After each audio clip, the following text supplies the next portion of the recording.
తాకట్లో ఉన్న బంగారాన్ని విడిపించి ఆ రోజున మార్కెట్ ధర కట్టి మిగిలిన డబ్బును మీకు అందిస్తుంది కొమ్మూరి గోల్డ్.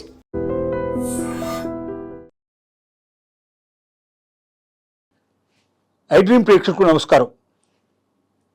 నేను మీ అనలిస్టు మందడి కృష్ణారెడ్డిని మాట్లాడుతున్నాను. దుబాయ్ లోపల బంగారం రేటు తక్కువని మనకు తెలుసు.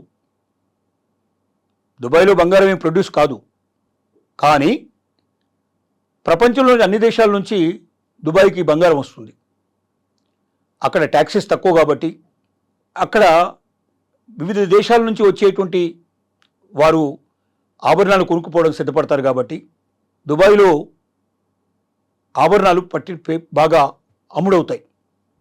ప్రపంచ దేశాల లోపల, ముఖ్యంగా గల్ఫ్ దేశాల లోపల తీసుకున్నట్టయితే దుబాయ్ ఒక ప్రత్యేకత కలిగినటువంటిది. సరే, ఈ మధ్యకాలం లోపల పశ్చిమాసియా యుద్ధం లోపల కొంచెం దెబ్బతిన్నప్పటికీ దుబాయ్ లోపల బంగారం వ్యాపారం మాత్రం బాగానే సాగుతున్నట్టుగా తెలుస్తోంది మనకు. ఒక్క సంవత్సరం పాటు దుబాయ్లో స్థిరపడ్డ ఎవరైనా సరే ఆ దేశం నుంచి ఆభరణాల రూపంలో ఉండేటువంటి బంగారాన్ని తీసుకెళ్లాలంటే భారతదేశం ముఖ్యంగా తీసుకున్న నిర్ణయం ఏంటంటే, మగవాళ్ళైతే 20 గ్రాముల బంగారాన్ని దుబాయ్ నుంచి భారతదేశానికి తెచ్చుకునేందుకు వాళ్ళకు రైట్ ఉంది. దాని మీద ఏ రకమైన పన్నులు పడవు. 20 గ్రాములు అంటే సుమారుగా ఇవాళ మనకు 10 గ్రాములకే 1,50,000 పైగా ఇవాళ నడుస్తోంది.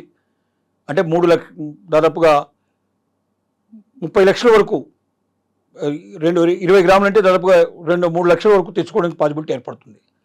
అలాగే మహిళలైతే, లేడీస్ అయితే 40 గ్రాముల వరకు తెచ్చుకునే అవకాశం ఉంది. అంటే దాదాపుగా 6 లక్షల రూపాయలకు సంబంధించిన విలువైనటువంటి బంగారాన్ని తెచ్చుకునేందుకు అవకాశం ఉంది. ఇక దీనికి ఒక కండిషన్ ఏంటంటే, ఒక్క సంవత్సరం పాటు దుబాయ్లో స్థిరపడి ఉండాలి వాళ్ళు. అలాంటి వాళ్ళకు మాత్రం అవకాశం ఉంటుంది. ఇప్పుడు వెళ్ళి నేను గబుక్క దుబాయ్కి పోయి కొనుక్కొని తెచ్చుకుంటానంటే ఒప్పుకోరు. రెండోది ఏమిటంటే, ఆభరణాల రూపంలో ఉండేటువంటి బంగారాన్ని మాత్రమే తెచ్చుకునేందుకు పర్మిషన్ ఉంటుంది. అంటే బిస్కెట్ల రూపంలో కానీ, కడ్డీల రూపంలో కానీ స్వచ్ఛమైన బంగారాన్ని తెచ్చుకునేందుకు అవకాశం లేదు. ఈ కండిషన్స్ ఉన్నప్పటికీ భారతదేశం నుంచి దుబాయ్లో స్థిరపడ్డ వాళ్ళ సంఖ్య చాలా పెద్ద ఎత్తునే ఉంది. ముఖ్యంగా వ్యాపార వ్యవహారాల కోసం రెగ్యులర్గా వెళ్ళేవాళ్ళు, అక్కడ ఇల్లు, ఆఫీసు లాంటివి ఏర్పాటు చేసుకున్న వాళ్ళు సంఖ్య చాలా పెద్ద ఎత్తున ఉంది. కాబట్టి వాళ్ళు దీన్ని ఒక వ్యాపారం కింద కూడా మార్చుకున్న వాళ్ళు ఉన్నారు. వాళ్ళు భారతదేశానికి వచ్చినప్పుడల్లా దుబాయ్కి, మనకు ఇండియాకి ఒక 2 నుంచి 4 గంటల వ్యవధి లోపలనే మనం రావడానికి పాసిబిలిటీస్ ఉన్నాయి. 10,000 రూపాయల టికెట్తో ప్రయాణం చేసేందుకు అవకాశాలు ఉన్నాయి.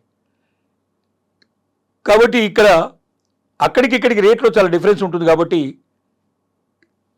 మగవాళ్ళు 20 గ్రాములు, ఆడవాళ్ళు ఒక 40 గ్రాములు, 60 గ్రాముల బంగారం ఒకేసారి ఒక ఫ్యామిలీ తెచ్చుకుందంటే దాని మీద వాళ్ళు మ్యాక్సిమం డబ్బు సంపాదించే అవకాశాలు ఉంటాయి.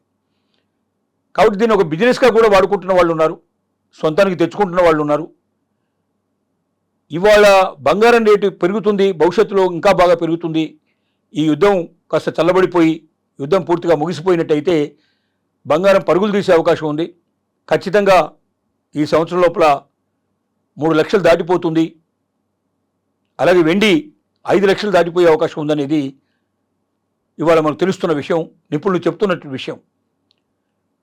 ముఖ్యంగా బంగారంతో పాటుగా వెండి కూడా బాగా రేటు పెరిగే అవకాశం ఎందుకుందంటే, వెండిని ఆభరణాల రూపంలోనే కాకుండా వాహనాలకు కావాల్సినటువంటి పరికరాలుగా ఉపయోగిస్తున్నారు. ఒక్కొక్క ఎలక్ట్రానిక్ వాహనంలో 75 గ్రాముల వెండిని ఉపయోగించే అవకాశాలు ఉన్నాయి కొన్ని వెహికల్స్లో. అట్లా రోజుకు లక్షల వెహికల్స్ తయారయ్యే అవకాశం ఉంది. కాబట్టి చాలా భారీ మొత్తం లోపల వెండి కూడా అవసరం పడే పరిస్థితి ఉంది. దుబాయ్ నుంచి వెండి కూడా తెచ్చుకునే అవకాశాలు ఉన్నాయి, బంగారం కూడా తెచ్చుకునే అవకాశం ఉన్నాయి. కాబట్టి అవకాశం ఉన్న వాళ్ళు తీసుకొచ్చేసి దాన్ని వ్యాపార రూపంలో చేస్తున్న వాళ్ళు ఉన్నారు, సొంతానికి ఉపయోగించుకుంటున్న వాళ్ళు ఉన్నారు.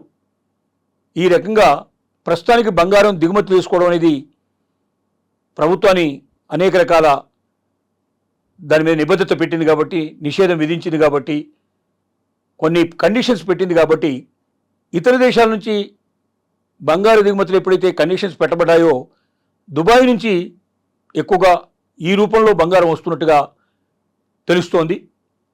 మరి ఇది కూడా బాగా పెరిగితే ప్రభుత్వం ఏదైనా నిషేధం విధించే అవకాశం ఉంటుందేమో తెలియదు. కానీ ప్రజెంట్గా మాత్రం ఓపెన్ మార్కెట్ ఇది, ఎవరైనా తెచ్చుకునేందుకు పాసిబిలిటీ ఉన్నాయి. దుబాయ్లో ఉన్నవాళ్ళు కానీ దుబాయ్లో స్థిరపడ్డ వాళ్ళకి సంబంధించిన బంధువులు కానీ వాళ్ళ ద్వారా తెప్పించుకునే అవకాశం ఉన్నవాళ్ళు ప్రతి ఒక్కరూ ఈ అవకాశం కోసం ఎదురు చూస్తున్నారు. ఈ రకంగా దుబాయ్ నుంచి భారతదేశానికి ఈ మధ్యకాలంలో ముఖ్యంగా ప్రభుత్వం దిగుమతుల నిషేధం, దిగుమతుల మీద కండిషన్స్ అని కొత్త కండిషన్స్ పెట్టడం వల్ల దుబాయ్ వ్యాపార కేంద్రంగా మారిందని, బంగారం ఎక్కువగా దుబాయ్ నుంచి భారతదేశానికి వస్తున్నట్టుగా నిపుణుల యొక్క వార్త.